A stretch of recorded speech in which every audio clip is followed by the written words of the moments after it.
அதற்கப்புறம் எமர்ஜென்சி வருவதற்கு முன்னாடி இந்திரா காந்தி அம்மையாருக்கு போர் அடிச்சதுன்னா ஆர்டிகல் 356 பயன்படுத்தி ஒரு ஆட்சியை கலைப்பாங்க. அவங்க எதுக்காக ஆட்சியை கலைச்சாங்க அப்படிங்கறது மட்டும் பாருங்க. 1967 ஹரியானாவில் ஆட்சியை கலைக்கிறாங்க. எதுக்குன்னா பஞ்சாபுக்கும் ஹரியானாவுக்கும் தனி சண்டை. அந்த தண்ணி சண்டைக்கு நடுவராக பிரதமர் இருப்பார் அப்படின்னு இந்திரா காந்தி அம்மையார் சொன்னதை ஹரியானா ஏற்றுக்கொள்ளவில்லை என்பதற்காக ஹரியானால ஆட்சியை கலைச்சாச்சு. 71 ஒரிசால அவங்களுடைய கூட்டணி உடைந்து விட்டது என்பதற்காக ஆட்சி கலைச்சாச்சு. கர்நாடகால 71 மெஜாரிட்டி வரல, ஆட்சி கலைச்சாச்சு. குஜராத் 71 காங்கிரஸ்க்குள்ள 2 குரூப் சண்டை போட்டுக்கிறாங்க. உங்களுக்கு தெரியும், அப்ப காங்கிரஸ் ஆர்கனைசேஷன், காங்கிரஸ் இந்திரா, அதுக்கு ஆட்சியை கலைச்சாச்சு. 1973 மணிப்பூர் எதிர்கட்சி கிட்ட அதிகமான எம்எல்ஏக்கள் இருந்தும் காங்கிரஸ் கட்சியினால் ஆட்சி அமைக்க முடியாது என்பதற்காக ஆட்சியை கலைச்சாச்சு. 1974 மணிப்பூர் மறுபடியும் ஆட்சியை கலைக்கிறார்.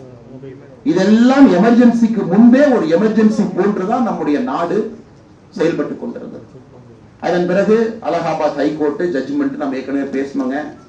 இந்திரா காந்தி அம்மையார் ஜூன் 25, 26 நள்ளிரவுல அதை கொண்டு வர்றாங்க. எப்படி கொண்டு வர்றாங்கன்னாங்க, எமர்ஜென்சி யாரும் ரிப்போர்ட் பண்ணக்கூடாது அப்படிங்கறதுக்காக சென்சார் போர்டில் இருக்கக்கூடிய ஒரு மெம்பருமே முக்கியமான பத்திரிகை ஆபீஸ்ல போய் ஃபர்ஸ்ட் லொகேட் பண்ண வைக்கிறாங்க. எல்லாரும் ஒரு டெல்லியில் இருக்கக்கூடிய பத்திரிகை ஆபீஸ்ல ஏறியது.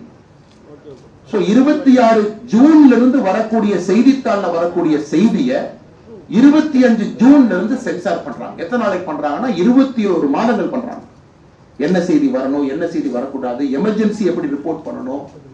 அதனாலதான் ரொம்ப ஆச்சரியமான விஷயம், 26 ஜூன் பாத்தீங்கன்னா பல செய்தித்தாள்ல எமர்ஜென்சியை வெல்கம் பண்ணி செய்தி வந்திருக்கும். ஏன்னா சென்சார் போர்டவங்க உள்ள எடிட்டோரியல் உட்கார்ந்துகிட்டு இவங்க டைப் அடிச்சு அச்சடிச்சு இவங்க வந்து நாட்டு மக்களுக்கு கொடுத்து எப்படி எல்லாம் பிரஸ், இன்னைக்கு பிரஸ் நண்பர்கள் சொல்றாங்கன்னு பிஜேபி ஆட்சியில் இப்படி குத்திட்டீங்க, அப்படி கொடுத்துட்டீங்க, அப்படி எப்படி இருந்தது என்பதை ஞாபகப்படுத்துவதற்காக இதை சொல்லிக் கொண்டிருக்கின்றேன். 26 ஜூன்ல எப்படி இருந்தாங்க அப்படின்னு.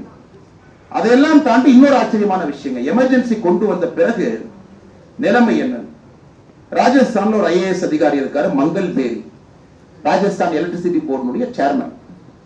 அவரை வந்து 30 ஜூன் 1975 டிரான்ஸ்பர் பண்றாங்க. அப்படின்னா எமர்ஜென்சி அறிவிச்சு 5 நாள் கழிச்சு டிரான்ஸ்பர் பண்றாங்க.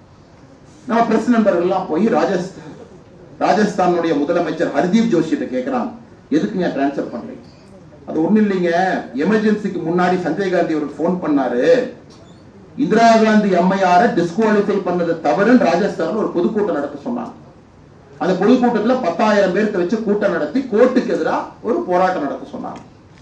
அப்ப இவருக்கு நாங்க கேட்டோம், உங்கள்கிட்ட ராஜஸ்தான் ஸ்டேட் எலக்ட்ரிசிட்டி போர்டு இருக்கு, ஒரு 100 ட்ரக் அனுப்புங்க, அத 10,000 பேர்த்தை ஏத்திக்கிட்டு பொதுக்கூட்டத்துக்கு போகணும்னு சொன்னா இந்த ஐஏஎஸ் அதிகாரி மாட்டேன்னு சொல்லிட்டாரு. அதனாலதான் எமர்ஜென்சி போட்டோன்னு தூக்கி அடிச்சிருக்காங்க. பிரஸ் கேட்கறாங்க, தப்பு இல்லைங்களா? அதுக்கு அந்த ராஜஸ்தானுடைய முதலமைச்சர் ஹர்தீப் ஜோஷி சொல்றாரு, அவரை மீசால கைது பண்ணி நீங்க சந்தோஷப்படுங்க, டிரான்ஸ்பர் தான் நாங்க பண்ணணும். ஆனா இங்க இருப்பவர்கள் எல்லாம் மீசால வேறு வேறு காலகட்டத்தில் கைதாகி சிறைக்கு சென்றவர்கள். எப்படி நம்முடைய நாடு இருந்தது என்பதை நாம் உணர்ந்து கொள்ள வேண்டும். அதற்காகத்தான் இதை திரும்பி பார்க்க வேண்டிய கட்டாயம் நமக்கு இருக்கு.